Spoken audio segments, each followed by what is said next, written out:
Hello दोस्तों, कैसे हो आप सभी और सभी को राम राम। तो वीडियो को शुरू करने से पहले बता दूं कि आज हम एक मेंढक, राजा और सांप की कहानी सुनेंगे और बता दूं कि कहानी को एक गेम के साथ सुनेंगे। तो चलो कहानी को शुरू करें। एक कुएं में बहुत से मेंढक रहते थे। उनके राजा का नाम था गंगदत्त। गंगदत्त बहुत झगड़ालू स्वभाव का था। आसपास 2-3 और भी कुएं थे, उनमें भी मेंढक रहते थे। हर कुएं के मेंढकों का अपना राजा था। हर राजा से किसी न किसी बात पर गंगदत्त का झगड़ा चलता ही रहता था।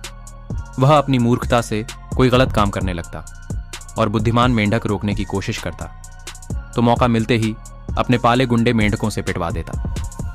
कुएं के मेंढकों के भीतर गंगदत्त के प्रतिरोष बढ़ता जा रहा था। घर में भी झगड़ों से चैन न था। अपनी हर मुसीबत के लिए दोष देता। एक दिन गंगदत्त पड़ोसी मेंढक राजा से खूब झगड़ा, खूब तू मैं हुई।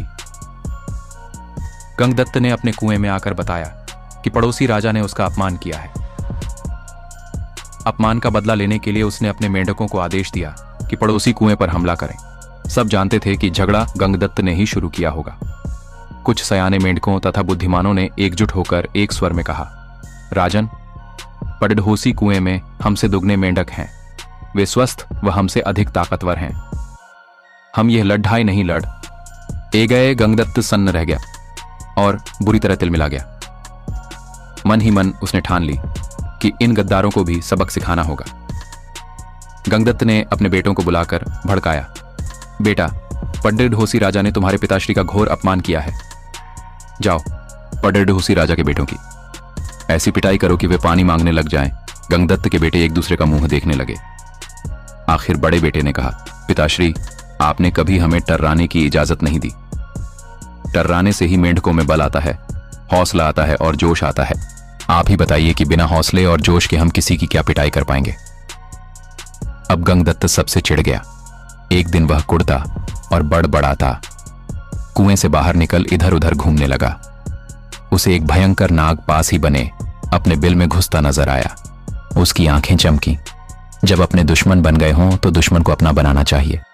यह सोच वह बिल के पास जाकर बोला, नागदेव, मेरा प्रणाम। नागदेव फुफकारा, अरे मेंढक, मैं तुम्हारा बैरी हूं, तुम्हें खा जाता हूं और तू मेरे बिल के आगे आकर मुझे आवाज दे रहा है।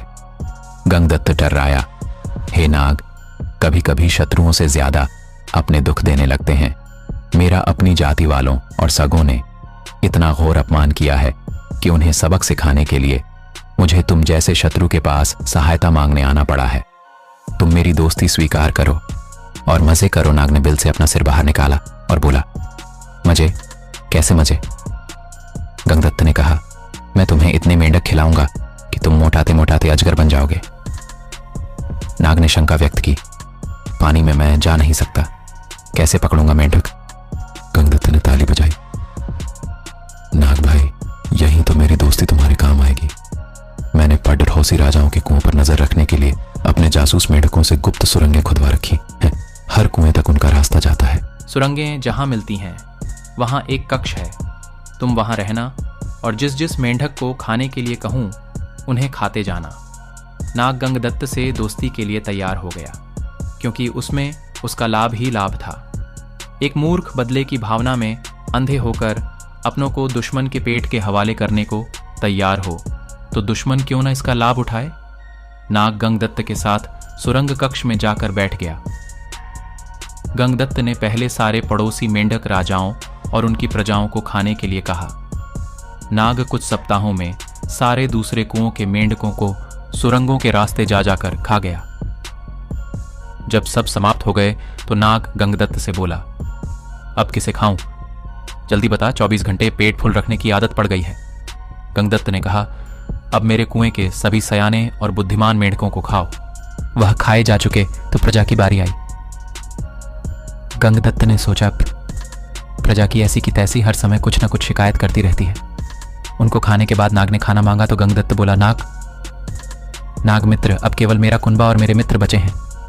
खेल खत्म और मेंढक हजम। नाग ने फन फैलाया और फुफकारने लगा, तू अब खाने का इंतजाम कर, वरना गंगदत्त की बोलती बंद हो गई। उसने नाग को अपने मित्र खिलाए, फिर उसके बेटे नाग के पेट में गए। गंगदत्त ने सोचा कि मैं और मेंढकी जिंदा रहे तो बेटे और पैदा कर लेंगे। बेटे खाने के बाद नाक फुफकारा, और खाना कहाँ है? गंगदत्त ने डरकर मेंढकी की ओर इशारा किया। गंगदत्त ने स्वयं के मन को समझाया, चलो बूढ़ी, मेंढकी से छुटकारा मिला, नई जवान मेंढकी से विवाह कर नया संसार बसाऊंगा। मेंढकी को खाने के बाद नाग ने मुंह फाड़ा खाना। गंगदत्त ने हाथ जोड़े, अब तो केवल मैं बचा हूं तुम्हारा दोस्त। गंगदत्त, अब लौट जाओ। नाग बोला, तू कौन सा मेरा मामा लगता है और उसे ही खा गया। सीखा अपनों से बदला लेने के लिए। जो शत्रु का साथ लेता है उसका अंत निश्चित है। तो दोस्तों, कहानी कैसी लगी? अगर अच्छी लगी हो तो लाइक, शेयर और कमेंट में जय श्री राम लिखे। मैं भी तो देखूं कि कौन कौन जय श्री राम के भक्त हैं। और जाते जाते सब्सक्राइब जरूर करें, भूलना मत। और हाँ, चले मत जाना, क्योंकि आगे देखें कि क्या मैं गेम को पूरा कर पाता हूं। अगर गेम को पूरा कर दूं तो आप सभी वीडियो को सब्सक्राइब कर लें। देखते हैं जीतूगा या नहीं। I got hungry. Continue straight.